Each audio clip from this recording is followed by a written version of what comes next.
ની અંદર જે કામના છે એ કામના છોડો. ભગવાન એ સંતાન આપે, બેન બદલે 4 આપે તો લેવામાં કોઈ વાંધો નથી, પણ ભગવાનની પાસે પરાણે લેવામાં ઊંઠપાણા પગ ઉપર કરવાની કોઈ જરૂર. જો ભગવાન આપે અને દયા કરે તો 2 નહીં 4 8 લઈજો, પણ કદાચ ભગવાન ન આપે તો પરાણે લેવામાં લાભ નથી. શૃણુ વિપ્ર મયા તેજ્ય પ્રારબ્ધ હતું વિલોકિતમ. હે ભૂદેવ, તમારું એ પ્રારબ્ધ મેં જોયું. સપ્ત જન્મ વધી તત્ર પુત્રો નેવચ નેવચ.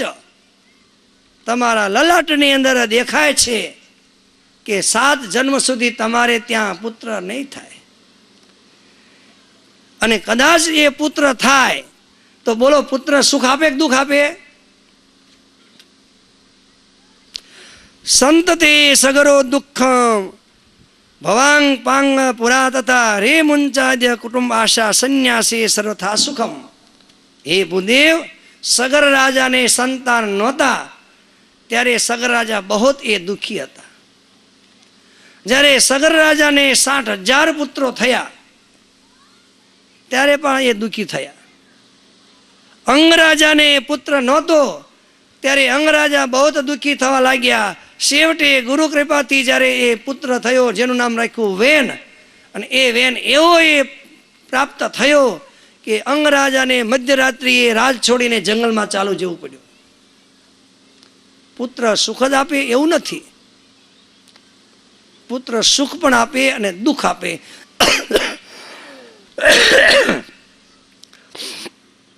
સારો સંસ્કારી પુત્ર હોય તો સુખ આપે, અને દુષ્ટ પુત્ર હોય તો. પણ આપણે તો સમજીએ છીએ પુત્રને પ્રાપ્ત કર્યો એટલે આપણી ફરજ પૂરી થઈ ગઈ. પુત્રને સંસ્કાર આપવાની જરૂર નહીં, કે જરૂર ખરી? તો પુત્રને નાનપણથી જ એ સંસ્કારની જરૂર છે. જે આગળ આપણે શ્રવણ કરવાને માટે જઈ રહ્યા છીએ તો અહીંયા સંન્યાસી એ કહ્યું કે હે ભૂદેવ, તમે પુત્રની કામના છોડો અને મનની અંદર વૈરાગ્ય રાખો અને સંન્યાસ ધારણ કરી લો. સંન્યાસ એટલે પાછો આમાં નામ જો ભગવા કપડા, હો, ત્યાગ ભાવના. પણ ભૂદેવ કહે છે કે હે મહારાજ, મારે તો એ પુત્ર જોઈએ, વિવેક તમારી પાસે રાખો, મારે વિવેક જોતો નથી. હું તો એ તમે જો એ પુત્ર નહીં પ્રદાન કરો તો પ્રાણાસ્તદ અગ્રે શોક મૂર્છિત, હું એ પ્રાણ છોડી અને તમારા જ ચરણોની અંદર મૃત્યુને મરણને શરણ થઉં છું, એમ કરી એના ચરણમાં મૂર્છિત થઈને પડ્યો, બેભાન થઈને પડ્યો. પોતાને સુધારવું નથી, હામા વ્યક્તિને સુધારવા છે. મારે પુત્રની કામના છોડવી નથી, પણ તમારે એ સુધરવું હોય તો મને પુત્ર આપો. એમ મહારાજ, તમારે સુધરવું હોય સુધરવું, અમે સુધરવાવાળા નથી, એવું ને?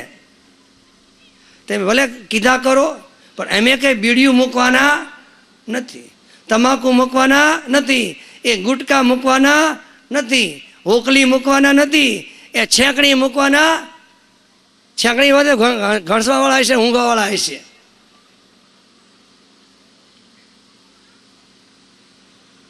તો છેવટે ભૂદેવે વિચાર કર્યો, ભૂદેવ જ્યારે શોક મૂર્છિત થઈ ગયા, સંન્યાસીએ વિચાર કર્યો કે આ તો હમણાં મરી જશે. તો બુદ્ધિશાળી કોને કહેવાય? સર્વનાશે સમુત્પન્ને અર્ધમ તજતી પંડિત. જો હાવ બધું નષ્ટ થતું હોય એના કરતાં તો અડધું બચે તો સારું. આને પુત્ર થશે અને કદાચ વૈરાગ થશે તો ભગવાનમાં મન લાગશે તો કલ્યાણ થશે, મરી જશે તો કશું નહીં થાય. એટલે એને પોતાની જોડીમાંથી સંન્યાસી મહાત્માએ એક ફળ લીધું અને ભૂદેવને આપ્યું, અને ભૂદેવને કહ્યું કે તમે તમારી પત્નીને આ ફળ ઇદમ ભક્ષય પત્ન્યાતમ તત્ર પુત્રો ભવિષ્યતિ સત્યમ શૌચમ દયાદાનમ એક ભક્તમ તુ ભોજનમ વર્ષાવધિ સ્ત્રિયા કાર્યમ તેન પુત્રો અતિ નિર્મલ. હે ભૂદેવ, આ ફળ હું આપું છું, તમારી પત્નીને આપજો, એને એ ખાય અને 1 વર્ષ સુધી જીવનની અંદર સત્યતાનું, પવિત્રતાનું એ પાલન કરે, દયા રાખે, દાન દેવાની ભાવના કરે અને ભગવાનનું એ ભજન કરે, 1 વખત ભોજન કરે, તો 1 વર્ષ સુધી એ નિયમ પાલન કરશો તો તમારે ત્યાં અતિ નિર્મળ પવિત્ર પુત્ર પ્રાપ્ત થશે. આ ફળ આપ્યું. ભૂદેવ આત્મદેવ ફળ લઈ અને ઘેરે ગયા. ઘેરે જઈને પોતાની પત્ની ધુંધુલીને એ ફળ આપ્યું.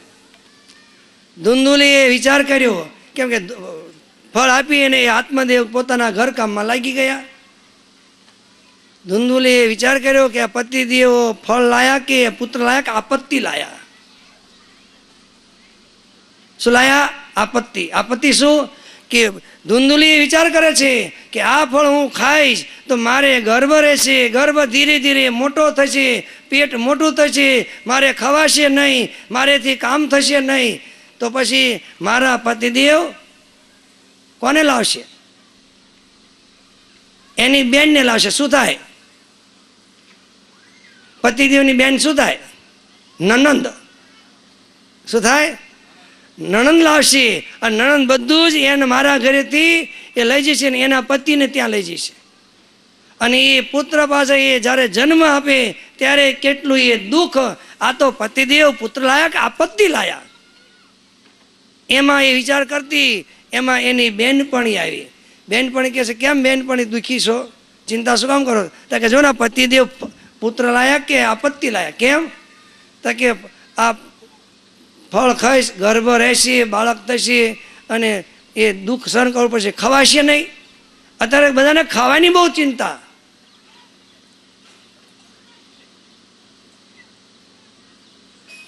અને કામ નહીં થાય. તો એની બેન પણ કહે છે, બેન તું ચિંતા શા માટે કરે છે? મારે ગર્ભ છે, મને બાળક થશે એટલે હું તને આપી દઈશ, અને મારા પતિને પૈસાની જરૂર છે, તમારી પાસે પૈસા બહુ છે તો પૈસા મને આપજો. એટલે મારા પતિદેવ મને રજા આપશે એટલે હું બાળકને દૂધ પાન કરાવવા આવીશ. એને વાત સાચી લાગી એટલે માની લીધી. પણ કહે છે કે આ ફળ શું કરું? તો કે આ ગાય ફળિયા બાંધી એને ખવડાવી દે. જે ફળ હતું એ ગાયને ખવડાવી દીધું. અહીંયા ધુંધુલીએ હવે નક્કી કર્યું કે મને ગર્ભ છે, મને ગર્ભ છે, ઢોંગ કરવાનું શરૂ કર્યું. સમય અનુસાર એની બેનપણીને પુત્ર થયો. એની બેનપણી પુત્ર આપી ગઈ અને ધુંધુલી કહેવા લાગી, મને પુત્ર થયો, મને પુત્ર થયો. ત્યાં તો બાળક રડવા લાગ્યો. કે કેમ રડે છે? તો કે મારા સ્તનમાં દૂધ આવતું નથી, તમે દૂધની વ્યવસ્થા કરો. હવે દૂધ ઢોંગ કરવાથી?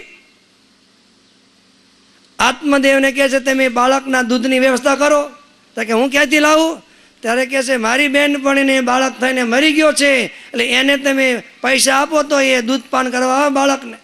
તો પૈસા તો હતા, પૈસા એને આપ્યા અને એની બેનપણી બાળકને દૂધ પાન કરવા આવવા લાગી. ધીરે ધીરે બાળક મોટો થયો અને 3 મહિના થયા તો ગાયે બાળકને જન્મ આપ્યો. ગામમાં તો કહેવા લાગ્યા કે ભગવાન દેતા હે તો છપ્પર ફાડ કે દેતા હે. શું કહે છે? અત્યાર સુધી તો કઈ હતું નહીં, હતું તારે એક હારે 2 ગાયે પણ બાળકને જન્મ આપ્યો.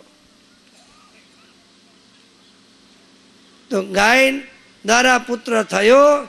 એના કાન હતા ગાય જેવા, એટલે આત્મદેવ કે આનું નામ છે ગૌકર્ણ અને આનું પુત્ર રમાશંકર. ધુંધુલી કે આ તો મારો પુત્ર છે, હું નામ પાડવાની. અત્યારે બધું પાછું આવું બહુ હોય. બાળક થાય ને પછી બેન કે આ પણ રાખવું છે, અને પતિદેવ શું કે આરામ નામ રાખો, મને આ ગમે. ઓલા કે મને આ ગમે. કયું રાખવું? બોલો બોલો, કયું રાખવું? પછી તમારું કીધું કરવાનું કે બેનનું કીધું કરવાનું? જો બધા આમ જ કહેશે, એ બેનો કે એ જ માનવું પડે. એટલે આત્મદેવ કે ચાલો તું કે. તો ધુંધુલી કે છે આનું નામ છે ધુંધુકારી, એટલે એનું નામ ધુંધુકારી રાખ્યું અને બીજાનું નામ ગોકર્ણ રાખ્યું. બંનેને ભણવા મોકલવામાં આવ્યા. ધુંધુલી કે છે મારો પુત્ર બહાર નહીં જાય. ગોકર્ણજી 10 વર્ષ ભણીને વિદ્વાન બનીને આવ્યા. અહીંયા ધુંધુકારી મહાન દુષ્ટ થયો, અજ્ઞાની થયો, લફંગ થયો, દારૂડિયો થયો, વ્યસની થયો. કારણ કે એ પુત્રનો મોહ દુઃખ આપે છે. ઘણી માતાઓ બાળકને નાનપણથી જ ભણવા મોકલવા હોય તો એ મારો પુત્ર ઘરની બહાર ન જાય કે, અને એ બાળકને જે ન જવા દે ને એ બાળક પછી શું થાય બોલો, કેવો થાય બોલો બહેનો? એ બહેનો જ એ બાળકોને બગાડે છે. પણ પુત્રનો મોહ છોડી અને જો બાળકને વિદ્વાન એ સુશીલ એ ગુણીય એ બનાવવા હોય તો એને અવશ્ય ભણવાને માટે એ સુવિધા હોય તો એ મોકલવો જોઈએ. આ તરફ ધુંધુકારી બાળકો બજારમાં રમતા હોય તો એની બોચી પકડી અને દિવાલારે ભટકાડીને મારવા લાગ્યો. કદાચ થોડાક મોટા બાળકો હોય તો ગામને પાદર પાણીના અવાડામાં એ બોચી પકડી અને ડૂબાડીને મારવા લાગ્યો. જેને લઈને આત્મદેવ બહુ દુઃખી થવા લાગ્યા. હવે આત્મદેવ કે છે હું ક્યાં જઉં? બહુ દુઃખી થવા લાગ્યા. ક તિષ્ઠામી કો ગચ્છામી કો મે દુઃખમ વપોય તે પ્રાણસ્તજામી દુઃખેન આ કષ્ટ મમ સંસ્થિતમ. હું ક્યાં જાઉં, ક્યાં રહું? મારું દુઃખ તો તમે જો, મારે નક્કી પ્રાણ છોડવા પડશે. એમ કરી ગોકર્ણજીની પાસે આવી. ગોકર્ણજીને કહે છે હે ગોકર્ણજી હું શું કરું? ત્યારે એને કહે છે અસાર ખલુ સંસારો દુઃખરૂપી વિમોહક સુત કશ્ય ધનમ કશ્ય સ્નેહાન જ્વલતે નિસમ. હવે ગોકર્ણજી પોતાના પિતાને કહે છે હે પિતાજી, આ અસાર સંસારની અંદર કે છે મોહી જીવોને જ એ દુઃખ છે. બોલો દુઃખ કોને છે? મોહી હોય ને એને. મોહી કોને કહેવાય? તમાકુ એ ખાવાની જેને મોહ હોય એ મોહી. અને અહીંયા તમાકુ ચોળાય નહીં એટલે શું થાય? બીડી પીવાય નહીં તો શું થાય? એટલે એને દુઃખ થાય કે ક્યારે મહારાજ પૂરું કરે, ક્યારે હળગાવું. જેને મોહ છે એને જ એ દુઃખ છે. જેને લઈને કે છે સુત કશ્ય ધનમ કશ્ય સ્નેહવાન જ્વલતી અનિસમ. કોણ કોનો પુત્ર છે, કોણ કોનું ધન છે, અને એ પુત્રને ધનમાં જેને સ્નેહ છે, મોહ છે, એ રાત દિવસ હળગ્યા કરે છે. સ્નેહવાન જ્વલતે નિસમ, અનિસમ અહર્નિસમ, રાત દિવસ હળગ્યા કરે, બળ્યા કરે. એને માટે હે પિતાજી ન ચેન્દ્રસ્ય સુખમ કિંચિન ન સુખમ ચક્રવર્તિન સુખમસ્તિ વિરક્તસ્ય મુનિરેકાંત જીવિન. હે પિતાજી, ઇન્દ્ર રાજાને પણ સુખ નથી, ચક્રવર્તી રાજાને પણ સુખ નથી. સુખ તો જેને એક વિરક્ત પુરુષ છે, જેને કોઈ પણ પ્રકારની ચિંતા નથી, એ મુનિ એકાંત જીવન, એનું જ એ જીવન એ શાંતિમય છે. આ પ્રમાણે જ્યારે થોડાક વચનો સાંભળ્યા, તદ વાક્યમ તું સમાકર્ણ્ય ગંતુ કામ પીબા પિતા બ્રવીત કિમ કર્તવ્યમ વને તાત તત્વવદ સવિસ્તરમ. આત્મદેવજી ગોકર્ણજીની પાસે જઈને કહે છે કે હે પુત્ર, હું જંગલમાં જઈને કરું શું? કેમ કે આત્મદેવ કે અંધકૂપે સ્નેહ પાસે બદ્ધ પંગુ રહમ સઠ. ધ્યાનથી સાંભળજો. જેનો પુત્ર એ કહે છે કે વ્યસની હોય, દુષ્ટ હોય, એ પિતાને રાતમાં પણ એ નિદ્રા આવતી નથી.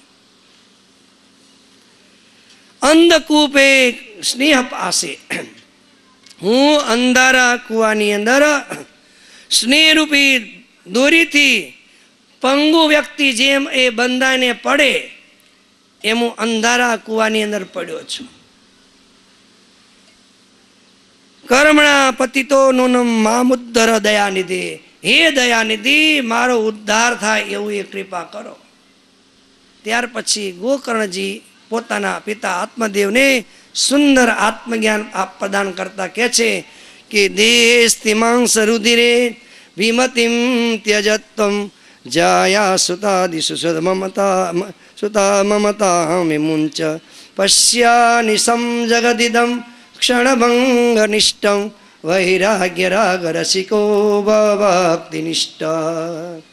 હે પિતાજી, શરીરની અંદર જે અહંતા ને મમતા છે, શરીર હું છું અને શરીર મારું છે, શરીર હું છું એનું નામ છે અહંતા, અને પુત્ર પત્ની ધન વૈભવ મારા છે, એનું નામ છે મમતા.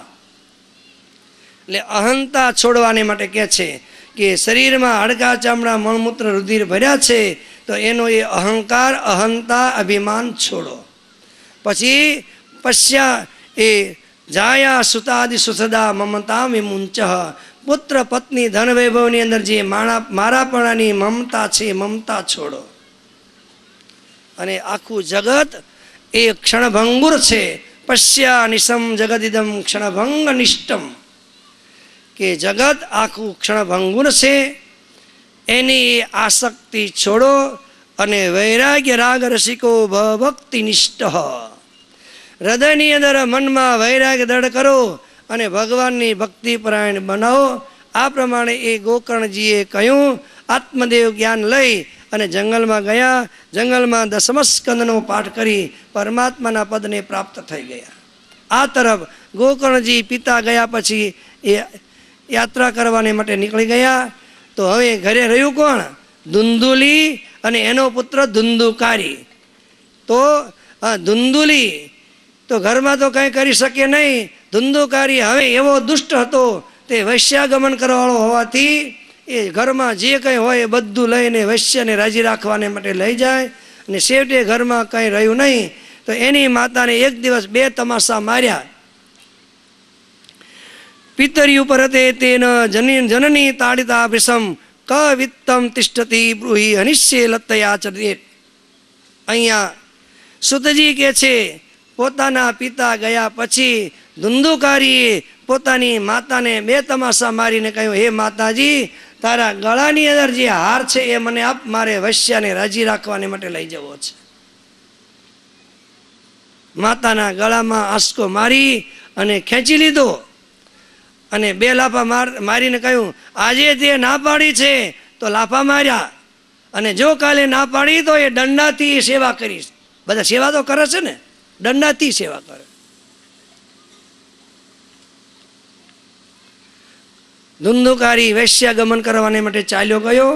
આ તરફ માતાએ ધુંધુલીએ વિચાર કર્યો કે પતિદેવ તો એ સ્વર્ગવાસ જંગલમાં ચાલ્યા ગયા, ગોકર્ણજી યાત્રા કરવા ગયા, અને આ ધુંધુલીનો મારે દરરોજ એ માર ખાવો એના કરતાં મરી જવું સારું. જેને લઈને ઇતિ તદ્વાક્યમ સંત્રાંતા જનન્યા પુત્ર દુઃખિત દુઃખદ કૂપે પાત કૃતો રાત્રો તેન સા નિધનમ ગતા. ગામના કૂવામાં મધ્યરાત્રિએ જઈ અને પડી અને મરણને શરણ થઈ ગઈ. હવે ઘરમાં કોઈ રહ્યું. હવે ધુંધુકારી જે હતો એને વૈશ્યને ઘેર જવું પડતું, એને બદલે 5 વૈશ્યોને પોતાના ઘરની અંદર રાખી. કેમ? નીતિકારોએ કહ્યું છે, યૌવનમ ધન સંપત્તિ પ્રભુત્વમ વિવેકિતા એક એકમ અનર્થાય કિમ યત્ર ચતુષ્ટયમ.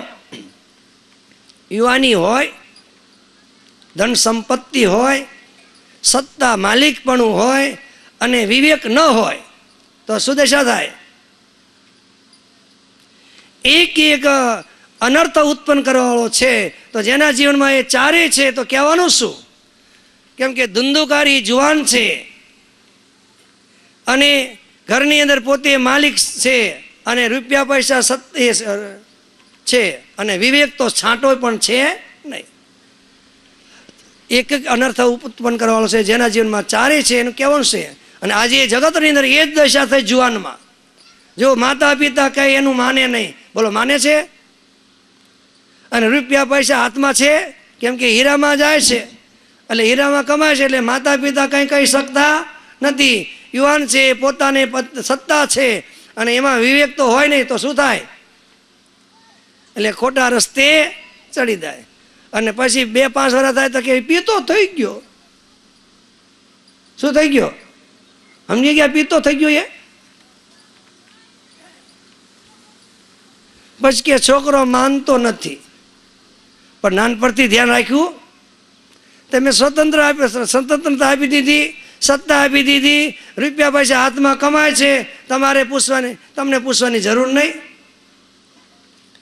અને બધા જ વ્યસનો આવી જાય. અને પછી પુત્રને બહુ કહો તો શું થાય? બહુ જ કહેશે જો મારા હાથમાં દવા છે એટલી જ વાર, એમ જ બતાવે. તો એને માટે શાસ્ત્રકારો માનવને સાવધાન કરે છે કે નાનપણથી જ બાળકોને સંસ્કાર આપવા. અહીંયા ધુંધુકારી હવે વૈશ્યાગમન કરવાને બદલે પોતાના ઘરમાં રાખી અને બધી જ જેટલી ધન સંપત્તિ બધી રાજી રાખવાને માટે વાપરી નાખી. હવે ઘરમાં કંઈ રહ્યું નહીં, છેવટે ચોરી કરવા લાગ્યો. કેમ કે રાજી રાખવી હોય તો શું કરવું પડે? ચોરી કરીને લાવવા લાગ્યો ને એને રાજી રાખે છે. પણ એક દિવસ મોટી રાજાના રાજ્યમાં જઈને ચોરી કરીને લાવ્યો, અહીંયા 5 વેશ્યાઓને આપ્યું. તો 5 વેશ્યાએ વિચાર કર્યો કે આ તો કહેશે બહુ મોટી ચોરી કરીને લાવ્યો, આ કોઈ રાજાની હશે, અને જો રાજાને ખબર પડશે ને પકડાઈ જશે તો કે આ ધન આપ્યું કોને? તો વૈશ્યાને.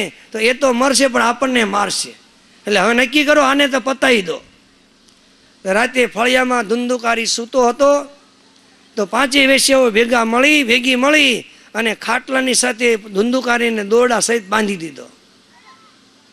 અને પાસમ કષ્ટે નિધાયશ્ય તન મૃત્યુપચક્રમો ત્વરિતમ ન મમારાસો ચિંતા યુક્તા તદા ભવન. બાંધી દીધો અને ઉપર ચડી બેઠી મારવાની માટે.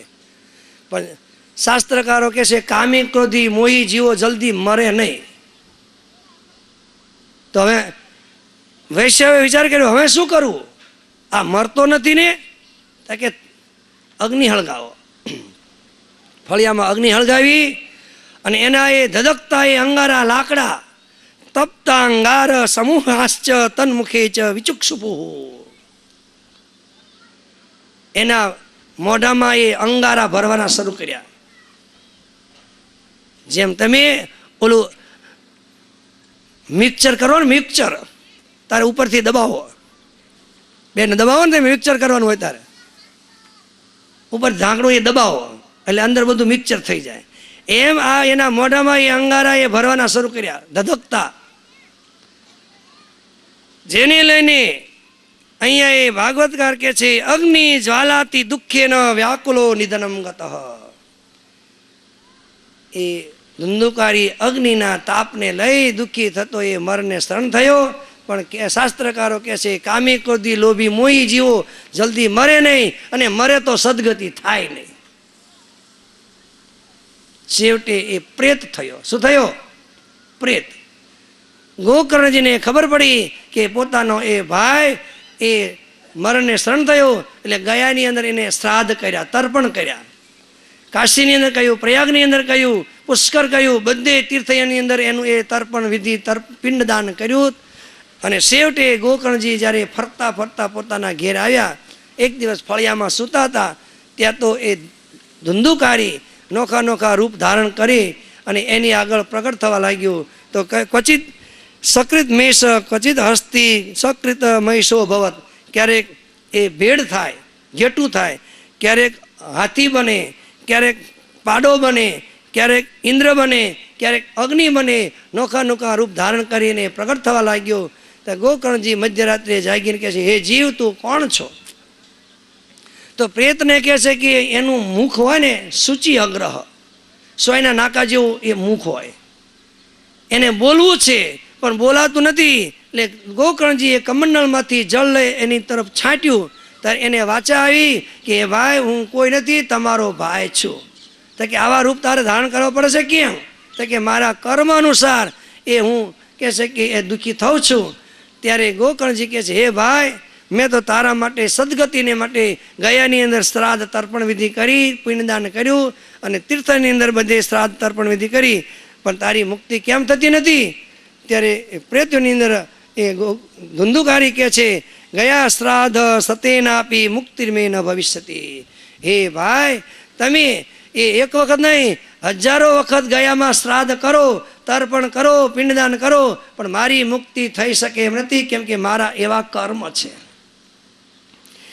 ઉપાયમ અપરમ ક્વચિત તમ વિચાર્ય સાંપ્રતમ. તમે બીજો ઉપાય કરો મારી મુક્તિને માટે. ત્યાર પછી ગોકર્ણજી કહે છે જા અત્યારે તું તારા સ્થાને ચાલ્યો જા, હું એ તારે માટે કોઈ ઉપાય કરીશ.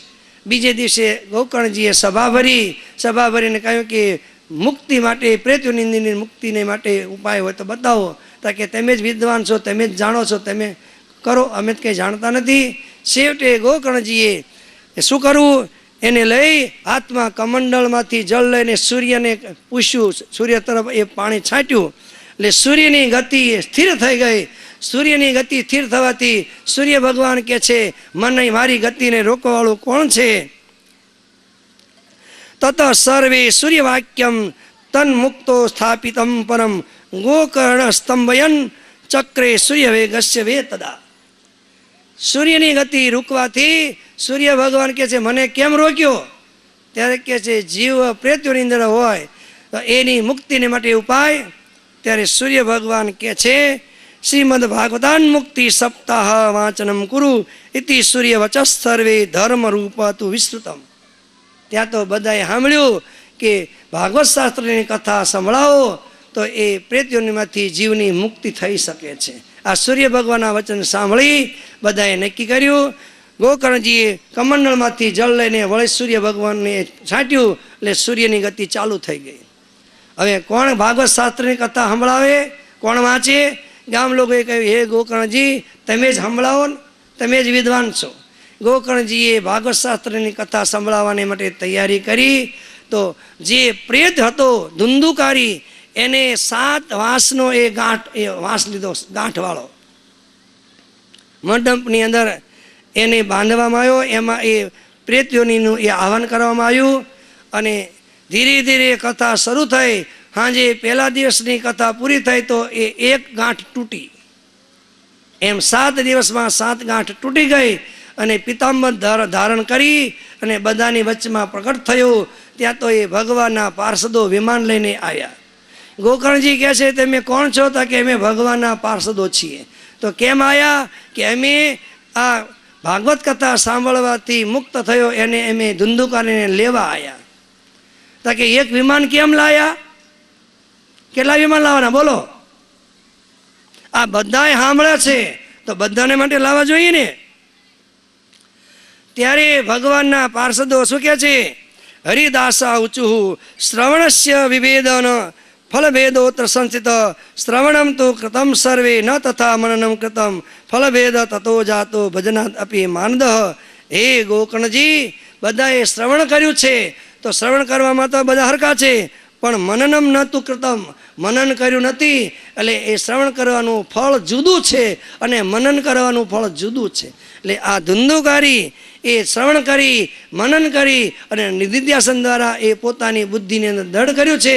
એટલે એ મુક્ત થઈ ગયો છે. એટલે અમે એને લેવા આવ્યા છીએ, બીજાને માટે વિમાન લાયા નથી, કેમ કે મુક્ત થયા નથી. ત્યાર પછી ધુંધુકારી એ વિમાનમાં બેસી અને એ સ્વર્ગવાસ એ મુક્ત થઈ ગયો. આ તરફ ધુંધુકારી એ ગોકર્ણજી કહે છે, ફરીને એ ભાગવત શાસ્ત્રની કથા એ વાંચે છે અને બધા એ શ્રવણ મનન અને નિધિધ્યાસન દ્વારા એ બધા મુક્ત થઈ ગયા.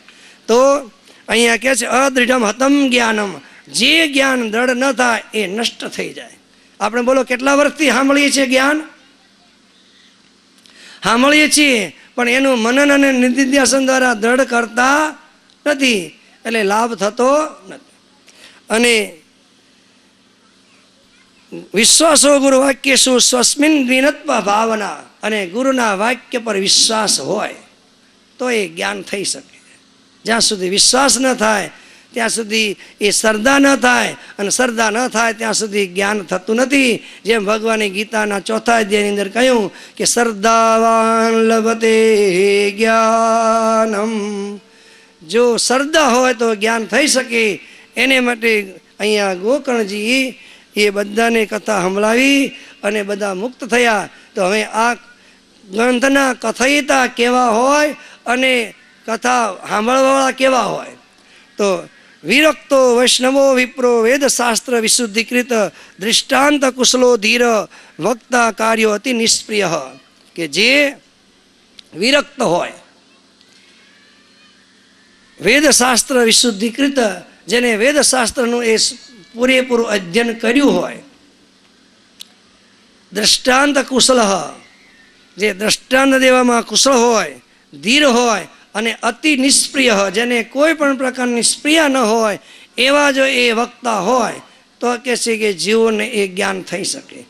કેમ કે જ્યાં સુધી લોભ વૃત્તિ છે, જ્યાં સુધી કામના છે, ત્યાં સુધી કામના રહિત થઈ શકાય નહીં.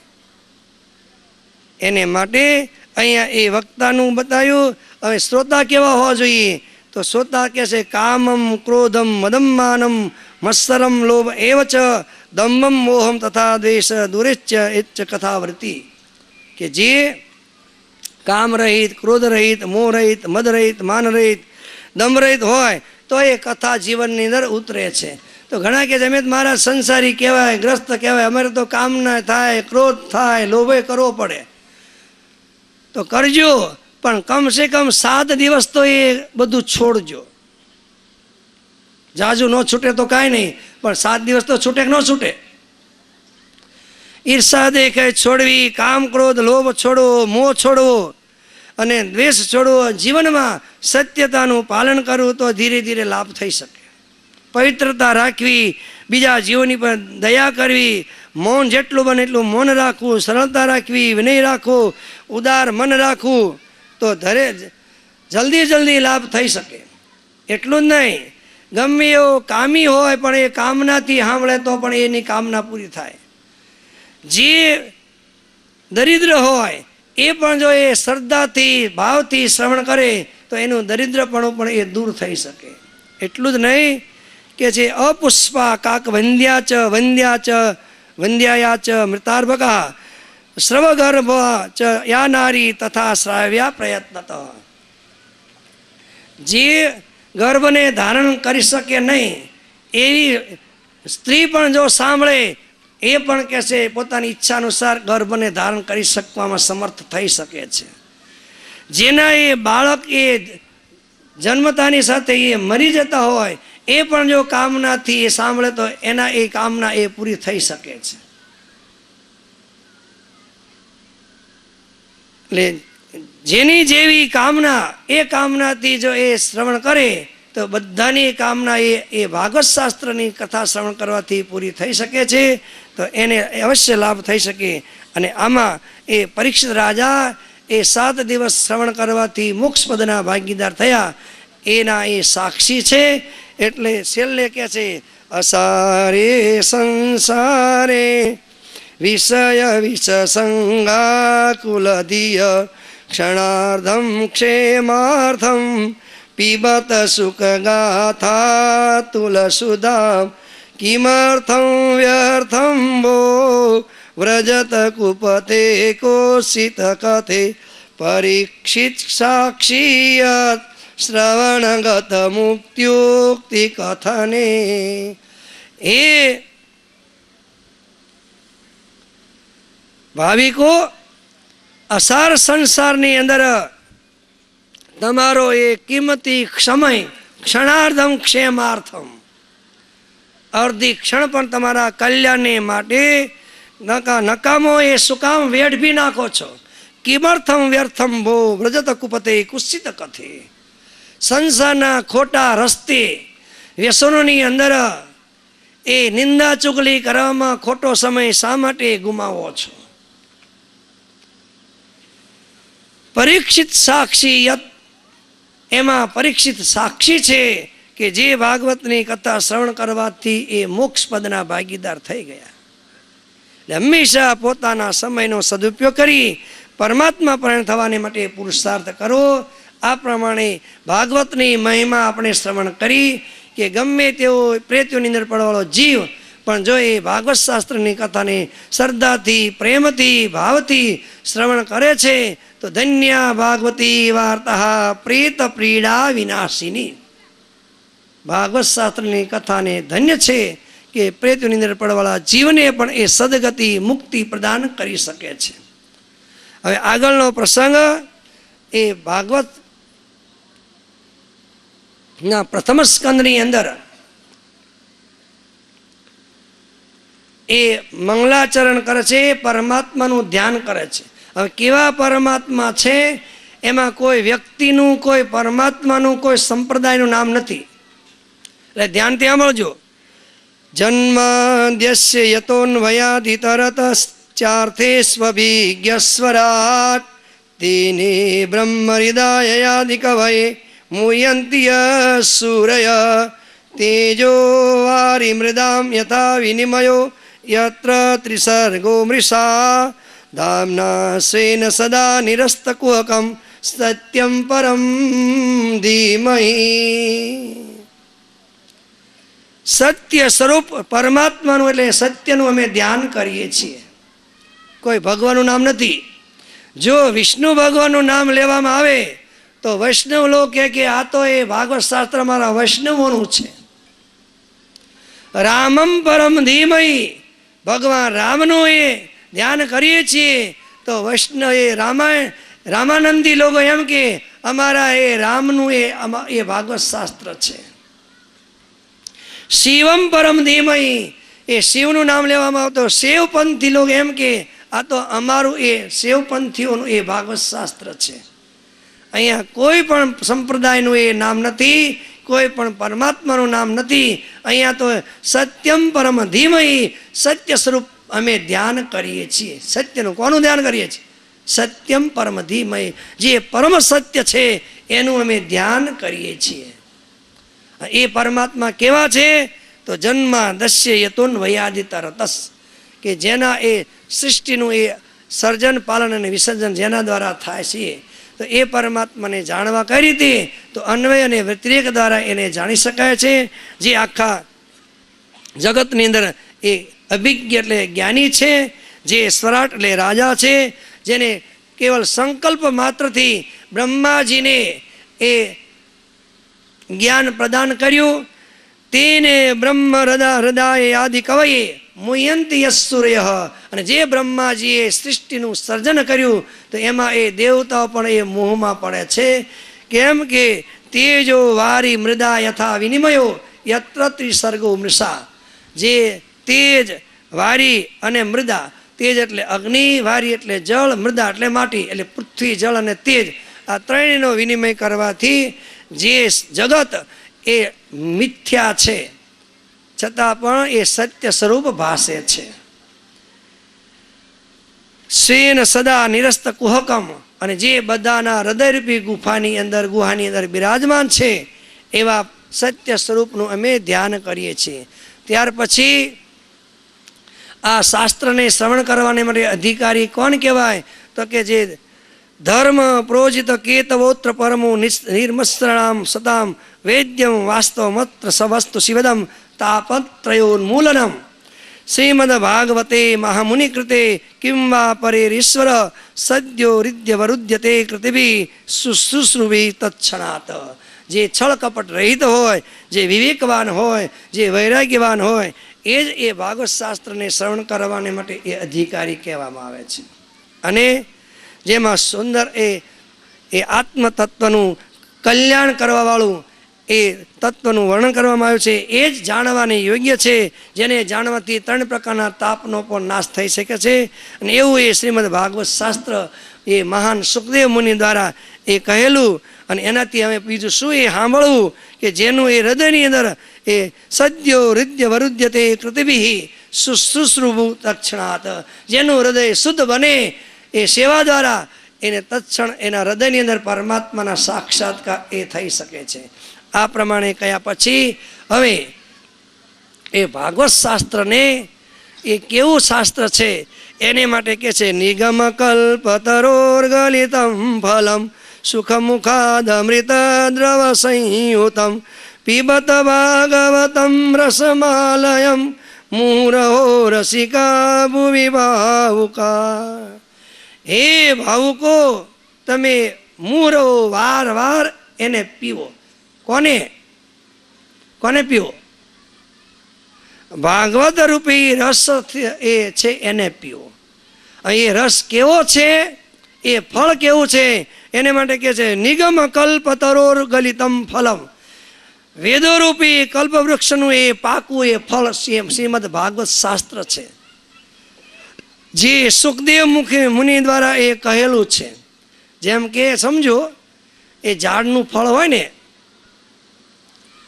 બોડીનું ફળ હોય બોરું, અથવા તો આંબાનું ફળ હોય તો કેરી, એ પાકી થાય તો એ આપણને લાગે કે ગળ્યું છે, પણ એમાં એ પોપટે ચાખ્યું હોય તો કેવું હોય? ખાધું જ ક્યારે? પોપટનું યાઠું બોરું ખાધેલું છે? મને લાગે બધાએ ખાધું હશે. ભલે ના અત્યારે બોલે નહીં, પણ બધાએ ખાધેલું છે. એક વ્યક્તિએ ખાધું હશે. અને પોપટે ખાધેલું એ ચાખેલું હોય, એ ભલે એ પીળું ન હોય, પણ છતાં પણ એ ગળ્યું હોય. કેમ કે પોપટ તો એ ગળ્યું જ એ ખાય. તો ભાગવત રૂપી, વેદો રૂપી વૃક્ષનું, એ કલ્પવૃક્ષનું એ ભાગવત રૂપી પાકું ફળ, એમાં પણ સુખદેવ મુનિ દ્વારા કહેલું. સુખ એટલે પોપટ અને સુખ એટલે સુખદેવજી. સંસ્કૃતમાં પોપટને સુખ કહેવાય. તો પોપટ દ્વારા ચાખેલું જે ફળ હોય એ પાકું હોય, એમ સુખદેવ મુનિ દ્વારા એ કહેલું છે એ પાકું ફળ છે. પણ હજી એમાં વિશેષતા શું છે? એ બોરું તમે ખાઓ તો બોરાની હારે બધું આખું નાખું ખાઈ જાઓ ને. ન ખવાય, ખવાતું છે. ઠળીઓ કાઢી નાખવો પડે. અને કેરી હોય તો કેરીને તે એ રસ કાઢો તો રસે ખવાય ને, સાલું ખવાય ને, ગોટલોય ખવાય. કે શું કરો? રસ લઈ લો, છાલું છોડી દો અને ગોટલોય ફેંકી દો. પણ અહીંયા એ નિગમ રૂપી કલ્પવૃક્ષનું ભાગવત રૂપી પાકું ફળ નથી. એમાં કોઈ ગોટલી નથી, કોઈ છિલકા નથી, કોઈ ઠળિયો. બધું આખું જ એ રસથી ભરેલું છે. અને એને તમે કહે છે પીવો. તો બોલો પીવાય? તો પીવાનું શા માટે કહ્યું? જો એ ભાગવત રૂપી પાકું ફળ ને રસ તમે સાંભળો કહો તો સાંભળવા શું થાય? બોલો, હાસ્યું કહેજો. બોલો બહેનો, સાંભળવાથી ભગવાને 2 કાન આપ્યા છે. સમજી ગયા? હા, જો સમજી ગયા. એક કાનથી સાંભળવાનું અને બીજા કાનથી કાઢી નાખવાનું. પણ અહીંયા ભાગવતકાર કે પીબત, તમે પીવો. એનો અર્થ છે તમે જીવનમાં ઉતારો. જો દવા તમે લો, મેડિકલ સ્ટોરમાં જઈને તમે લો અને આવીને ઘરમાં તિજોરીમાં તાળું મારી મૂકી દો, તો એ રોગને દૂર કરે નહીં. પણ શું કરવી પડે? એ દવા લઈ, ગોળી લઈ, મોઢામાં મૂકો, પાણી સાથે પેટમાં ઉતારો તો લાભ કરે, રોગને દૂર કરે. એમ ભાગવત શાસ્ત્રને એ શ્રવણપુટ દ્વારા પીવો એટલે જીવનમાં ઉતારો. થોડું જ સાંભળો પણ જીવનમાં ઉતારો તો લાભ થાય. કેવળ સાંભળવા માત્રથી એક કાનથી સાંભળીને બીજા કાનથી કાઢી નાખીએ તો લાભ થતો નથી. પણ આને આપણે કહીએ છીએ આવી કથા તો કેટલી સાંભળી નાખી. મને સાંભળતું હોય છે 17 વખત સાંભળી નાખી છે. કેટલા વખત બોલો બેન? 17 વખત. પણ લીધી નથી. તો અહીંયા પેટમાં ઉતારવામાં, એટલે કે કાનના પડિયા દ્વારા પીવો તો જીવનમાં ઉતારો. અને વારવાર એ પૃથ્વી પર એ પાકા ફળ રૂપી રસ છે, એને વારવાર એ શ્રવણપુટ દ્વારા પીવો, જેથી જીવ મૃત્યુના મુક્ત થઈ શકે છે. ત્યાર પછી 88,000 શૌનક ઋષિઓ 1000 વર્ષ સુધી જ્ઞાન યજ્ઞ ચાલે. એ નિમિત્તે નૈમિષે અનિમિષ ક્ષેત્રે ઋષય શૌનકાદય સત્રમ સર્ગાય લોકાય સહસ્ત્ર સમમાસતઃ. નૈમિષારણ્યની અંદર, જે નૈમિષારણ્ય કેવું છે? નિમિષે અનિમિષ ક્ષેત્રે, જે ચક્ર એક નિમિષ માત્ર જ્યાં એ સ્થિર થયું એનું નામ છે નૈમિષારણ્ય. જે પવિત્રમાં પવિત્ર એ જગ્યા છે. ત્યાં 88,000 શૌનક ઋષિઓ સુતજીની પાસે 1000 વર્ષ સુધી જ્ઞાન યજ્ઞ ચાલે એ નિમિત્તે એકત્રિત થયા અને બધા એક વખત ભેગા થઈ અને સુતજીની પાસે ગયા. અને સુતજીને એ પ્રશ્ન કરે છે કે શું પ્રશ્ન કરે છે? તયા ખલુ પુરાણાની શેત્યાસાની ચાનગ આખ્યાતાની અધિતાની ધર્મશાસ્ત્રાની આજ્ઞુત. હે ભગવાન, તમે પુરાણ ઇતિહાસને એ સારી રીતે ભણ્યા છો, તમે સારી રીતે જાણો છો, તમે ધર્મશાસ્ત્રને પણ સારી રીતે જાણો છો, તમે વિદ્વાનોની અંદર પણ શ્રેષ્ઠ છો અને તમે સાક્ષાત ભગવાનનું સ્વરૂપ છો, તો તમે પર અને અવર એ માયાથી પણ પરે છો, તો તમે એ કૃપા કરીને કહો. શું કહો? તત્ર તત્રાંજસા યુષ્મન ભવતા યદ વિનિશ્ચિતમ પુંસામ એકાંત તસ્ત્રેય તન્ન સંસિતુમરસ્તિ. હે ભગવાન, પુરુષનું જલ્દી જલ્દી કલ્યાણ કઈ રીતે થઈ શકે એ કૃપા કરીને કહો. કયો પ્રશ્ન પૂછો બોલો? હા, આપણે કલ્યાણ કરવું છે ને, શેનાથી? રૂપિયા પૈસા ભેગા કરીને કલ્યાણ કરવું છે. તો 3 કાળમાં કોઈ કાળે થઈ શકતું નથી. આત્માનું કલ્યાણ કરવાને માટે પુરુષે જલ્દી જલ્દી કલ્યાણનો ભાગીદાર થઈ શકે. એ કલ્યાણ એટલે દુઃખમાંથી છૂટવું અને સુખની અંદર સ્થિર થવું. એનું નામ જ એ મોક્ષ છે. આત્યંતિક દુઃખ નિવૃત્તિપૂર્વક પરમાનંદની પ્રાપ્તિ મોક્ષ. સરળ ભાષામાં દુઃખથી છૂટવું અને સુખમાં સ્થિર થવું. ઘણા તો એ મોક્ષનો એ વિરોધ કરે. અમારે કહે છે હરિના જન તો મુક્તિ ન માગે, માગીએ જન્મ જન્મ અવતારા, નિત્ય દર્શન નિત્ય સેવા અને નિરખવા નંદ કુમારા. મુક્તિ જોતી નથી, શું જોઈએ છે? જન્મ જન્મ અવતારા. તે જન્મો જન્મ અમને અવતાર આપજો. તો બોલો, અવતાર લેવો હારો ને? હારો બોલો બેનો, હારો ને? હારો ને? એ અવતાર લેવા જવું ક્યાં પડે એ પેલા નક્કી કરો, વિચાર કર્યો? ક્યાં જવું પડે? માના ગર્ભની અંદર, ઉદરની અંદર. અને એ માના ઉદરની અંદર સુવિધા કઈ છે? જન્મ લેવો છે, પણ એ જન્મ લેવો હારો, પણ જવું ક્યાં પડે? માતાના ઉદરની અંદર સુવિધા શું છે? અને કેટલા મહિના રહેવાનું? 10 મહિના માના ઉદરમાં ઊંધે માથે ઝૂલ્યોજી, જઠર અગ્નિની જ્વાળે દાજો, એ દાડા કેમ ભૂલોજી. આળા ચર્મ તણા પટમાઈ 8 પોર અકળાતોજી, રાત દિવસ મળ ભીતર રહેતો, મળનો રસ તો ખાતોજી. ખાટું ખારું માતા ખાતી, તેની થાતી પીડાજી, કોમળ જાણી બહુ કરડતા, કરમિયાન વળી કીડાજી. હારું ઉદરમાં તો એ 10 મહિના સુધી એ ઊંધામાં તે લટકવું પડે. કેટલા મહિના? કોઈ 9 મહિના રહે, કોઈ 9.5 મહિના રહે, કોઈ 10 મહિના રહે. અને નીચે બાળક ઊંધામાં તે લટકતો હોય, નીચે માતાના ઉદરની જઠરાગ્નિથી હલકતો હોય. શું દશા થાય? ક્યારે જોયું છે? સરળ ભાષામાં સમજો. તમારે અત્યારે ઉનાળો છે, શિયાળો હોય ત્યારે તમે રીંગણા શેકો છો ને, શું કરવા? બાજરા રોટલા પછી બીજું શું? ઓળો. તો ઓળો કરવા માટે શું કરવું પડે? અગ્નિમાં રીંગણાને શેકવાના. એ અગ્નિમાં રીંગણાને શેકો તો કેટલા કલાકમાં રીંગણું શેકાઈ જાય? હે? અડધી કલાક થાય? અડધી કલાકમાં શેકાઈ જાય. પછી ભૂંડને શેકવું હોય તો કેટલા કલાક શેકાય? ભૂંડને શેકવાવાળા હોય ને એ પકડી પાછલા પગ બાંધી ઝાડની ડાળીએ ઊંધામાં તે લટકાવે, પાછલા પગ બાંધી દે, નીચે 2 પગ અને મોઢું પૃથ્વીથી 1 ફૂટ 2 ફૂટ ઊંચું રાખે, અને પછી નીચે અગ્નિ હળગાવે. પછી એ જેમ રીંગણાને તમે શેકો એમ એ ભૂંડને શેકે. કેટલા કલાકે શેકાઈ જાય? રીંગણું અડધા કલાકમાં શેકાઈ જાય. ભૂંડ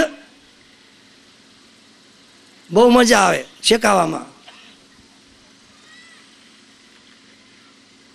એ પાછલા પગ બાંધી દીધા છે ઉપરથી ને, નીચલા પગથી કંઈ થાય નહીં, અને એ અગ્નિની અંદર બળતો અને એ છટપટાય એ તમે જુઓ તો તમારા રૂવાડા ઊભા થઈ જાય. અને 2 કલાકમાં એનો એ પાર આવી જાય. આવી જાય ને 2 કલાકમાં?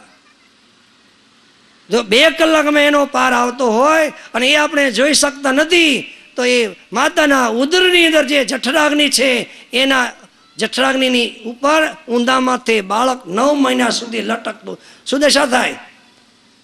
2 કલાકમાં તો ભૂનનો પાર આવી જાય, પણ 9 મહિના સુધી પાર આવે, જન્મ લેવો હારો.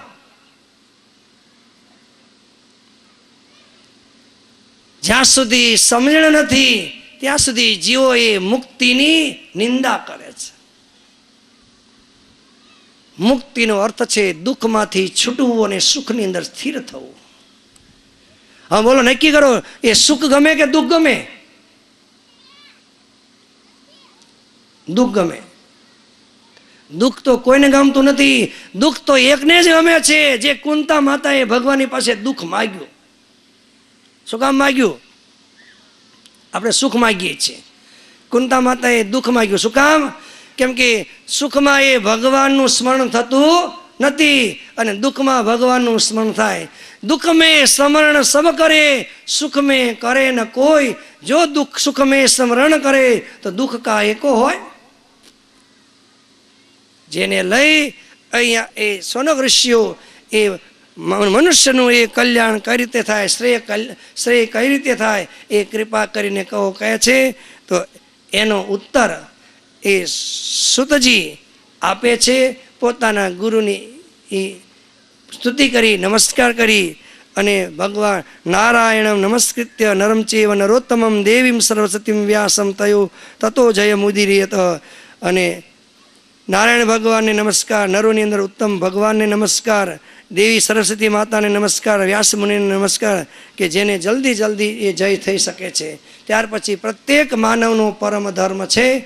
એ ધર્મને બતાવતા કે છે સવે પુંસામ પરો ધર્મો યતો ભક્તિર્યદોક્ષજે અહેતુકીય પ્રતિહતા અયાત્મા સંપ્રસિદ્ધતી.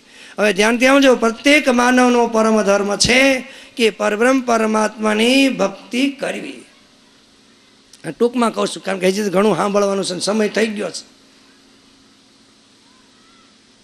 જ્યાં સુધી શરીરમાં ચેતન તત્વ છે, પ્રાણ છે, ત્યાં સુધી પરમાત્માની ભક્તિ કરી એ પ્રત્યેક માનવનો ધર્મ છે. ઘણા કે અમારો ધર્મ નથી, પણ ધર્મ કોને કહેવાય? અમુક પ્રકારના ટીલા ટપકા કરો એટલે ધર્મ થઈ ગયો, અમુક પ્રકારના કપડાં પહેરે એટલે ધર્મ થઈ ગયો, અમુક પ્રકારનો સંન્યાસ લઈ લીધો એટલે સંન્યાસી થઈ ગયા. અને ટીલા ટપકા કરવાથી જ કલ્યાણ થતું હોય તો તિલક કરતા 53 ગયા, જપવાળાના નાકા ગયા, તુલસી દેખી તોડ્યું પાન, પાણી દેખી કર્યું સ્નાન, તોય આખો કઈ નો આવ્યું આત્મજ્ઞાન, હૃદય આત્મજ્ઞાન. જ્યાં સુધી આત્મજ્ઞાન ન થાય ત્યાં સુધી શું થવાનું છે? એટલે પ્રત્યેક માનવનો પરમ ધર્મ છે કે પરબ્રહ્મ પરમાત્માની ભક્તિ કરવી. કાયા છે ત્યાં સુધી કર સ્મરણ કીર તારનું રે. કાયા છે ત્યાં સુધી પ્રસવ તથા પહેલા પય કીધું, માતાના સ્તનમાં રચી દીધું, કારજ સીધું એને તારા આહારનું રે. કાયા છે ત્યાં સુધી કર સ્મરણ કીર તારનું રે. કાયા છે ત્યાં સુધી, જ્યાં સુધી શરીર છે ત્યાં સુધી પરમાત્માનું સ્મરણ ભજન કરવું એ પ્રત્યેક માનવનો ધર્મ છે. પણ એમાં 2 વિશેષણો બતાવે છે. એ અહેતુકી અપ્રતિહતા, એટલે કોઈ પણ ફળની ઈચ્છા વગર મારે ભક્તિ કરવી એ મારો ધર્મ છે. અને સતત નિરંતર એ અપ્રતિહતા વિઘ્ન રહિત પરમાત્માની ભક્તિ કરવી. ત્યાર પછી કહે છે કે એ જ પરમાત્માને શાસ્ત્રની અંદર કોઈ બ્રહ્મ કહે છે, કોઈ તત્વ કહે છે, કોઈ વાસુદેવ કહે છે, કોઈ પરમાત્મા કહે છે, કોઈ ભગવાન કહે છે. અને એ ભગવાન કહે છે કે બધાના હૃદયની અંદર છે, પણ એ હૃદયની અંદર હોવા છતાં પણ પરમાત્માનો લાભ મળતો નથી. તો એ પરમાત્માનો લાભ મેળવવાને માટે પહેલાં તો કહે છે કે તીર્થ સ્થળની અંદર જઈ અને કોઈ એ પવિત્ર સ્થળની અંદર વાસ કરે. જેને માટે કહે છે શુશ્રુષો સદયા સદદાનસ્ય વાસુદેવ કથારુચિ સ્યાદ મહત સેવયા વિપ્રા પુણ્યતીર્થની સેવણાત. પહેલાં એ પવિત્ર સ્થળનું સેવન કરવું, પછી મહાપુરુષોની સેવા કરવી, અને એ સેવા કરવાથી શાસ્ત્રનું એ શ્રવણ કરવું અને શ્રદ્ધાથી શ્રવણ કરવું, અને ત્યાર પછી ભગવાનની કથામાં રુચિ, તો ધીરે ધીરે એ પરમાત્માના સાક્ષાત્કાર થઈ શકે છે. કેમ કે વિદ્યતે હૃદય ગ્રંથિ છિદ્યંતે સર્વ સંશયા ક્ષીયંતે ચાસ્ય કર્માણી દૃષ્ટ એવ આત્મ ઈશ્વરે. પોતાના હૃદયની અંદર રહેલી અહંતા મમતાની ગાંઠો તૂટી જાય, સંશયો છેદા જાય, કર્મ બળીને ભસ્મ થઈ જાય, અને જીવ પરમ શુદ્ધ પરમાત્માના પદને પ્રાપ્ત થઈ શકે. અને એ પરમાત્મા સર્વત્ર છે. જેમ અગ્નિની લાકડાની અંદર સર્વત્ર અગ્નિ છે, એમ પરમાત્મા એ સર્વત્ર વિરાજમાન છે, વિલસી રહ્યા છે. એવી કોઈ જગ્યા નથી કે જ્યાં પરમાત્મા ન હોય. અને એ જ પરમાત્મા સમય અનુસાર લીલા અવતારો અનુરતો દેવ તિર્ય નરાદિશો, એ લીલા કરવાની માટે દેવ તિર્ય એ અને નર મનુષ્ય રૂપમાં એ પ્રગટ થઈ અને પોતે પૃથ્વી પર આવી અને નોખા નોખા એ ભક્તોની રક્ષા કરીને આત્માનું કલ્યાણ કરી શકે છે. તો એ પરમાત્મા એ પૃથ્વી પર કે 24 અવતાર ધારણ કરવાવાળા છે. કેટલા? 24 અવતાર. ધ્યાનથી સમજો, 24 અવતાર છે. એમાં કયા કયા 24 અવતાર? તો એને માટે કહે છે પહેલો અવતાર છે એ પ્રથમ કુમાર સનત કુમાર અવતાર. બીજો અવતાર યજ્ઞ સ્વરૂપ, એટલે જે આપણે શુકર અવતાર વરાહ અવતાર કહીએ છીએ ને, બીજો અવતાર. ત્રીજો નારદ અવતાર. ચોથો નરનારાયણ અવતાર. પાંચમો કપિલ અવતાર. છઠ્ઠો એ દત્તાત્રેય અવતાર. સપ્તમ આકુતિને ત્યાં એ યજ્ઞ સ્વરૂપ ભગવાન. અષ્ટમ હતા નાભિરાજાને ત્યાં એ ઋષભદેવજી. નવમ અવતાર પૃથુરાજા. દસમ અવતાર એ મત્સ્ય અવતાર. પછી કર્મ કુર્મ અવતાર. પછી દ્વાદશ અવતાર ત્રયોદશ ધન્વંતરી અને મોહિની અવતાર. ચતુર્દશ નરસિંહ અવતાર. પંચમદશ વામન અવતાર. 16મો અવતાર જે પૃથ્વીને 21 વખત નક્ષત્રી બનાવી પરશુરામ અવતાર. 17મો અવતાર સત્યવતી પરાશર ને ત્યાં એ વ્યાસ અવતાર.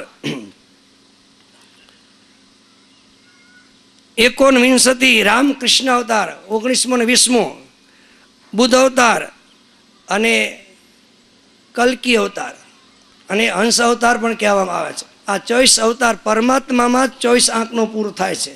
શબ્દનો આંક પૂરો થાય છે પરમાત્મા, એમાં જ 24 અવતાર પૂરા થાય છે. અને એમાં આ પ્રમાણે એ 24 અવતારોની હવે આપણે સમય અનુસાર એક શ્રવણ કરીશું, કથા શ્રવણ કરીશું. અને એ 24 અવતાર ધારણ કરીને ભગવાન રક્ષા કરવાવાળા છે, ભગવાન કલ્યાણ કરવાવાળા છે. અને કોનું કોનું એ રક્ષણ કરે છે, કોનું કોનું કલ્યાણ કરે છે, એ ભગવાનની કૃપા છે. આપણે આગળ સાંભળવાની માટે પ્રયત્ન કરીશું. પરમાત્માની કૃપાથી જે આપણે સતશાસ્ત્રને શ્રવણ કરી રહ્યા છીએ, એ શ્રદ્ધાથી પ્રેમથી ભાવથી શ્રવણ કરીએ, હૃદયની અંદર ઉતારીએ અને ધીરે ધીરે પોતાના જીવનને સફળ કરવાને માટે પુરુષાર્થ કરીએ. પરમાત્મા સર્વને શક્તિ સંપન્ન બનાવે એવી પરમાત્માની પાસે પ્રાર્થના કરીએ કે સર્વત્ર સુખિનઃ સંતો સર્વે સંતો નિરામયા સર્વે ભદ્રાણિ પશ્યન્તુ મા કશ્ચિદ દુઃખભાગ ભવેત. ઓમ શાંતિ શાંતિ શાંતિ.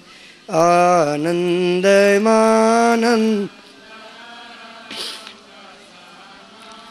જ્ઞાન સ્વરૂપમ નિજબોધયુક્તમ યોગીન્દ્રમીડ્યમ ભવરોગવૈદ્યમ શ્રીમદ ગુરુનિત્યમહં